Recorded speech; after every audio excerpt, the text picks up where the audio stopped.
আজকের এই বাজেট 2026-27 নির্মলা সীতারমণজি যেটা অ্যানাউন্স করলেন কেন্দ্রীয় সরকার, এটা অভূতপূর্ণ বাজেট বলে মনে করছি। মোবাইলের দাম কমবে, সোনার দাম কমবে, চামড়ার যত রকমের আইটেমের দাম কমবে, কাপড়ের দাম কমবে,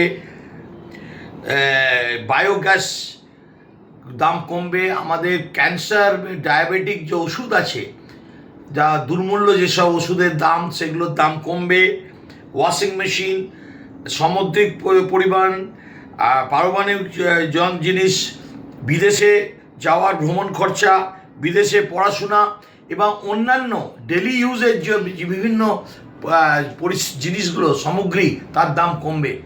মমতা ব্যানার্জি শুধু ওনার ভাইপোর কথা জানে, ভাইপোর উন্নয়নের কথা জানে, ভারতবাসীর উন্নয়নের কথা জানে না, বাংলার মানুষের উন্নয়নের কথা জানে না। কিন্তু এই যে বাজেট তৈরি হয়েছে, এটা ভারতবর্ষের প্রতিটা মানুষের উন্নয়নের কথা ভেবে প্রত্যেকে জানে একটা হেল্প পায়, সেটার জন্য এটা করা হয়েছে এই বাজেট।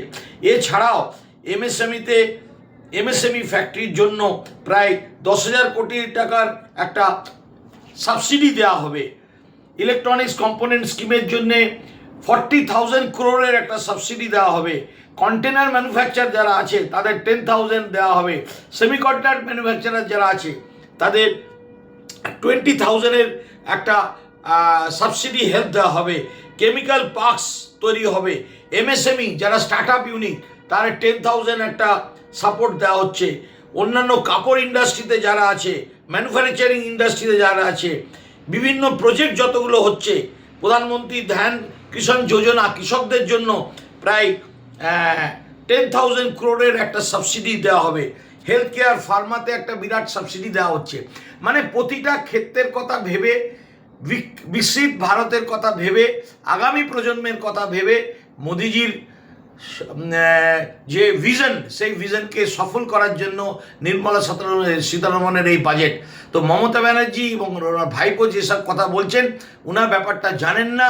ওনারা প্রতিটা বাংলার মানুষের উন্নয়ন চায় না, তার জন্য এই ধরনের নেগেটিভ কথা বলছে।